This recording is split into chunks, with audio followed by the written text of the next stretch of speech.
Hello, everybody. Steve Marinucci with another Beatles News Briefs. Today is October 27th, 2018, and let's get to the news. We got a lot of it. Starting with the UK charts, the officialcharts.com, which is the equivalent of Billboard in the UK, changes their charts on Friday, and there are some Beatle listings to be mentioned. Let's start with the official albums chart top 100. Beatles 1 is number 92, down from 79 the previous week. And then there's the official vinyl albums chart top 40. Sgt. Pepper is number 36, and it's back on that chart. But the biggest amount of Beatle listings is on the official album's sales chart top 100. Egypt Station is number 51, down from number 33 the previous week. Sgt. Pepper is number 88, down from number up from number 90. And John Lennon's Imagine is 97, down from number 30.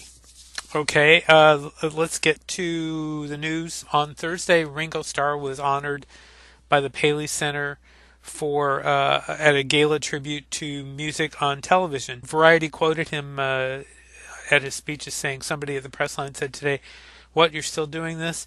And he said, "That's all. They say that all the time to me. I'm still doing the tour. That's what I do. I'm not an electrician." He also said there were over 70 million people watching the Ed Sullivan Show. They said there was no crime while we were playing. How far out is that? There's a great interview with Giles Martin that the UK Sun published last Sunday. The headline says 50 years on, Beatles' White Album re-released with 77 extra tracks, and it's well worth looking up on Google.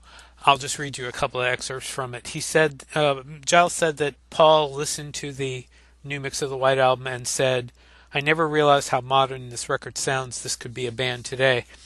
And Giles also talked about something that we heard him say in Los Angeles at the Capitol Records listening session we went to, talking about his father. He said the Beatles reveled in this musical playground, but by the time the White Album came along, he'd, meaning his father, had completely lost the classroom. It was their playground, but they didn't want the teachers to be there. My father was upset because he'd had such influence and suddenly they didn't want it. Anyway, the rest of the interview is really good, and it's well worth looking up. He also made an interesting comment on Twitter this week in answer to a question. The question said, "Hi Giles, Gently Weeps sounds killer. Any reasoning behind hard panning drums and bass though?" And Giles answered, "Thanks for the question. We decided to pan the drums and the bass as George is playing acoustic and singing live. With drums and bass in the center, George's voice doesn't float in the same beautiful way as it should do for the song. It's all about how the music makes you feel." Okay, next story. We mentioned the rock and roll auction on November 9th that Julian's Auction is having with the signed Paul McCartney Sgt. Pepper deluxe box set. Here's some of the other stuff that's going to be auctioned, and some of it's pretty interesting. There's an acetate for You've Gotta Hide Your Love Away, current bid at $500. The description does not say if it's an unreleased version or not. There's an invitation to a press showing of A Hard Day's Night with the estimated worth of $800 to $1,200. Remember that these estimated worths by these auction houses can be a little bit inflated at times, so they're not always accurate. This one, however, would be probably not inflated too much. A McCartney used Hofner bass is estimated at $30,000 to $50,000. Ringo's stage used lyrics for "It Don't Come Easy," estimated worth $1,000 to $2,000. Here's another interesting item: the sunglasses John Lennon used during the video shoot for Penny Lane, with a typed signed letter of authenticity, estimated at $10,000 to $20,000.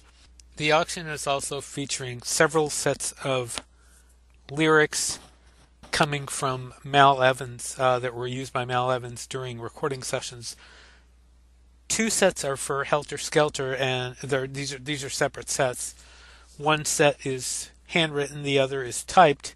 They're both the estimated worth on both of them is $2,000 to $4,000 each, which is interesting if they're handwritten. I would think the handwritten one would be worth a little more. And they're for Helter Skelter, and the description says they were both used during the recording session.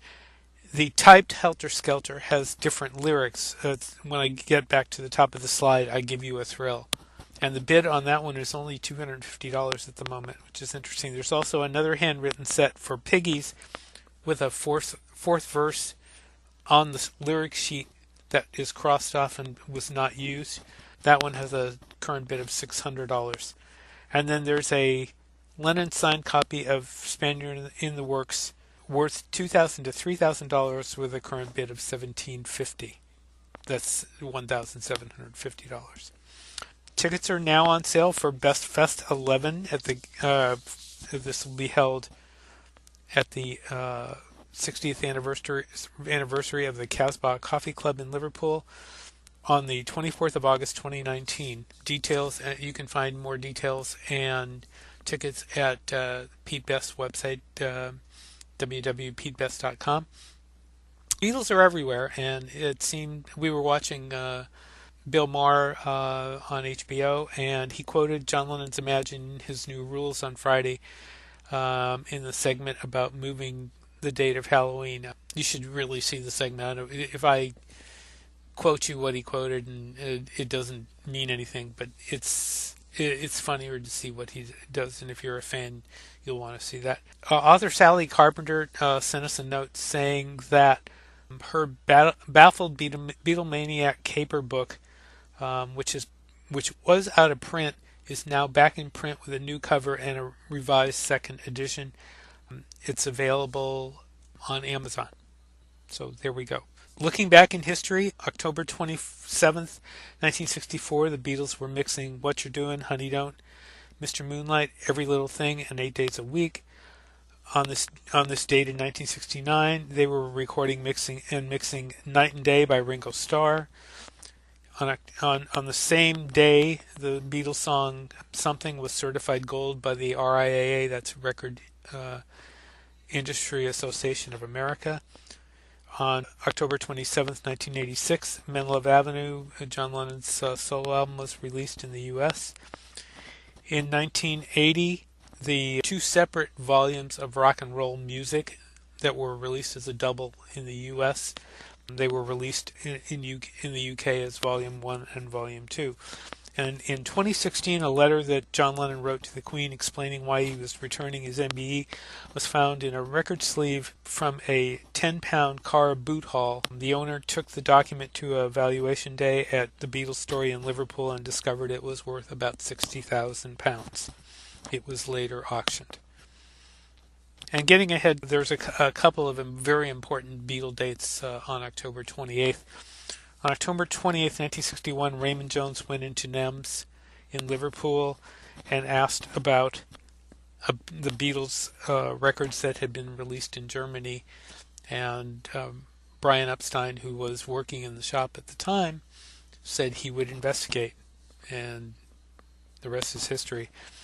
And on October 28th, 1962, the Beatles played at the Empire in Liverpool, their first gig at that big theater in Liverpool. And among those on the bill was Little Richard, who was the Beatles' idol.